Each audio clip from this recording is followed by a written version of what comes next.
History is a lie. What happened to the black Jews when they were expelled from Spain and Portugal? From The Jews and Moors in Spain, page 195. On the 30th of March, 1492, the edict for the expulsion of the Jews from Spain was signed by the Spanish sovereigns at Granada.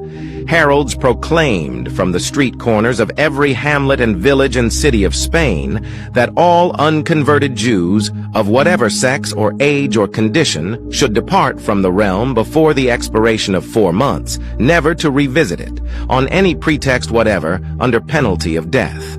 These are sad words fraught with anguish and despair, yet however sad, however despondent and hopeless, however much of grief and anguish and despair they convey, they befell the Jews of Spain, and they fail altogether when they are asked to describe the sufferings and miseries which met the unfortunate exiles everywhere in their fruitless search for a quiet spot where they might live or die in peace.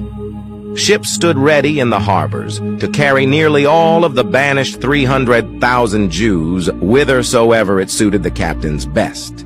Into these ships the exiles were literally packed, crowded together without regard to sex or age, often mother torn from child, husband from wife, brother from sister, friends from friends, and separated on the coast meant separation forever. The expulsion edict had prohibited the Jews, under penalty of death, from having money in their possession at their departure, and the Jews obeyed the mandate.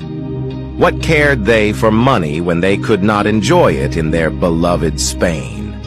What cared they for enjoyment or even for life when it was to be lived in distant and hostile lands?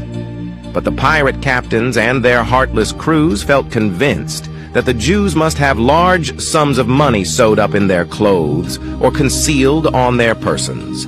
No sooner were they on high sea when men and women and children were ordered on deck, commanded to disrobe publicly, regardless of innocence of youth and modesty of sex.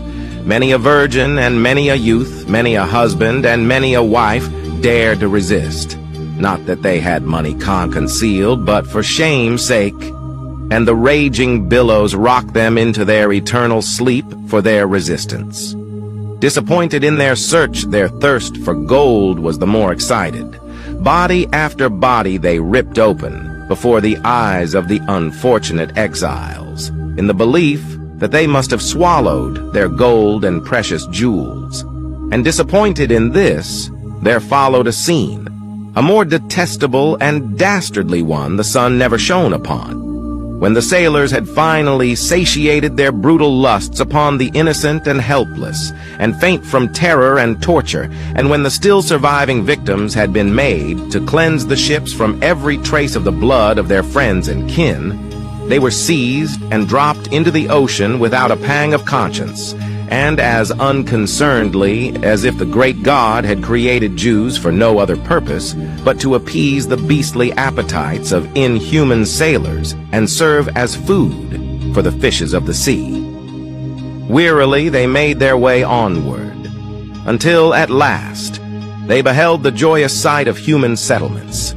Exhausted, they lay along the coasts, wasted by suffering and disease, and half demented from starvation. Down to the shore came the priests, and holding a crucifix in the one hand and provisions in the other, the unfortunate Jews were given the choice between Christ and starvation. The flesh was stronger than the spirit. They begged for the bread and ate at it ravenously, after the few drops of baptismal water had cleansed their soul from the foulest stains of infidelity. Nearly 150,000 souls made their way by land to Portugal, whose king, John II, dispensed with his scruples of conscience so far as to allow his greed to triumph over his creed. He granted them a passage through his dominion on their way to Africa and the permission of an 8 months' stay in his realm, in consideration of a tax of $8 a head, which immense sum he levied from the native Portuguese Jews. To their misfortune, the plague broke out in Portugal and raged with deathly fury. Immediately, the church arose, held the Jews responsible for the visitation of the plague and lashed the populace into a relentless fury because of the visitation of the plague and the breach of contract on the part of the Jews. The King's Creed awoke again simultaneously with the reawakening of his greed. He issued an edict which threw even that of Torquemada into the shade.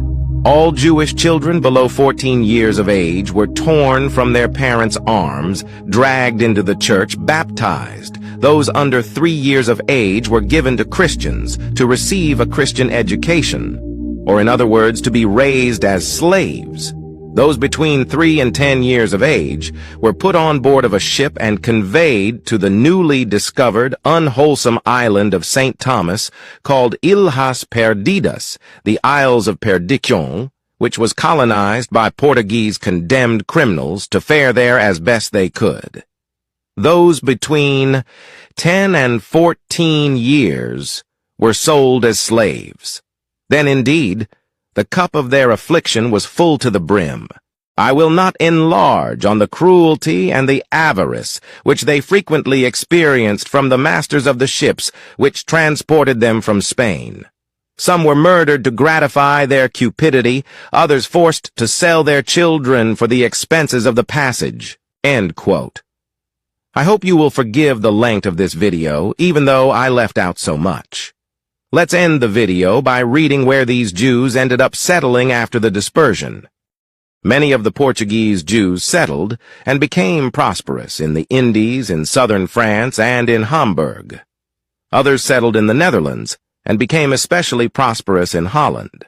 From Holland, large numbers of the descendants of the Portuguese and Spanish exiles entered England through the intercession of Manasseh ben Israel with Oliver Cromwell, and from England and from the Indies and from Italy, they entered the United States. This book is free to access on Internet Archives, or you can use our direct link on Patreon, link in bio. Like and share for more lost history. And that's why we say,